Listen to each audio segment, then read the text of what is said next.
میرا مخاطب وہ ہے جو دوسروں کی خطاؤں کو معاف کر دیتا ہے، انسان کی خطاؤں کو معاف کر دیتا ہے اور اچھائی کا حکم دیتا رہتا ہے، اچھا کرو۔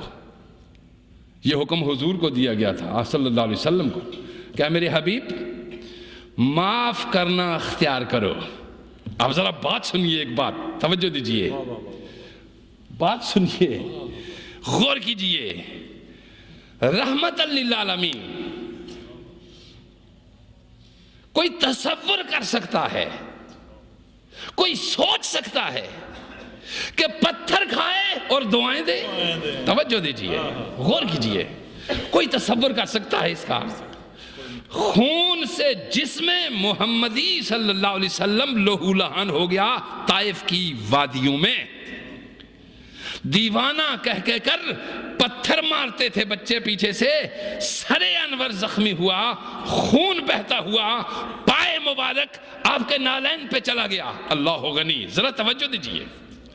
اور پھر جبریل جیسی بڑی ملکی قوت، زبردست توانائی حاضر ہوتی ہے اور یہ کہتی ہے اے حبیب دو عالم، اے محمد مصطفیٰ، اجازت دیجئے یہ جو طائف کی بستیاں ہیں، دائیں بائیں پہاڑ ہیں، میں ان کو ملا دوں اور ان کو ایسا دفنا دوں کہ ان کا نام تک قیامت میں ان کی نسلوں کبھی نہ ملے۔ جبریل جیسی بڑی طاقت یہ کہہ رہی ہے۔ حال یہ ہے کہ پتھر جبریل جیسا فرشتے کبھی کسی بات سے نرم نہیں ہوتے اور نہ گرم ہوتے، فرشتے جذبات سے عاری ہوتے ہیں، نہ انہیں عشق ہوتا ہے نہ محبت، نہ انہیں پیار ہوتا ہے نہ کوئی اور، وہ کسی شے سے متاثر نہیں ہوتے، مگر مصطفیٰ کو پتھر کھاتے ہوئے دیکھ کر جبریل جیسی زبردست توانائی بھی، زبردست قوت بھی یہ کہنے پہ مجبور ہو دی، یہاں اگرچہ ہم کسی شے سے متاثر نہیں ہوتے مگر حبیب تجھے پتھر کھاتے دیکھ کر ہم بھی متاثر ہو رہے ہیں، ہم بھی متاثر ہو رہے ہیں۔ لہذا اجازت دیجئے تو جناب محمد مصطفیٰ صلی اللہ علیہ وسلم نے ارشاد فرمایا کہ نہیں جبریل، نہیں جبریل، ایسا نہیں ہے، مجھے اللہ نے وما ارسلناک الا رحمت للعالمین بنا کے بھیجا ہے۔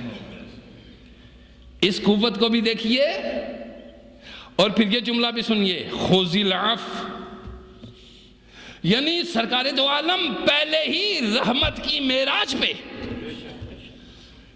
پہلے ہی رحمت کی چوٹی پہ، پہلے ہی زبان محمد عربی سے کبھی کسی کو ٹھیس نہیں پہنچی۔ توجہ دیجئے، مگر جہاں کہیں تھوڑی سی بات بھی آئی تو فرمایا خذ العفو، میرے حبیب معاف کر دیا کرو ان لوگوں کو۔ سنو جو اپنے نبی کو کہتا ہے انہیں معاف کر دیا کرو، کیا جب ہمارا اس سے خود واسطہ پڑے گا تو معاف نہیں کرے گا؟ غور کیجئے ذرا، غور کیجئے ذرا، غور کیجئے ذرا، جب اپنے محبوب کو کہتا ہے حبیب چھوڑ دیا کرو، اگنور کر دیا کرو، معاف کر دیا کرو، ہمیں پورا یقین ہے، ہمیں پورا یقین ہے جب ہم گناہوں سے آلودہ، خطاؤں سے آلودہ، بری حالت میں لوٹ کے جائیں گے پروردگار کی طرف، جس طرح اپنے حبیب کو کہتا ہے حبیب معاف کر دیا کر، ہمیں بھی کہے گا جاؤ ہم نے تمہیں معاف کر دیا۔ ہم اس کی رحمت پہ پورا یقین رکھتے ہیں، ہم اس کے فضل پہ پورا بھروسہ رکھتے ہیں۔ فرمایا محبوب خذ العفو وامر بالعرف، انہیں معاف کر دو، معافی کو اختیار کیا کرو اور بھلائی کا حکم دو۔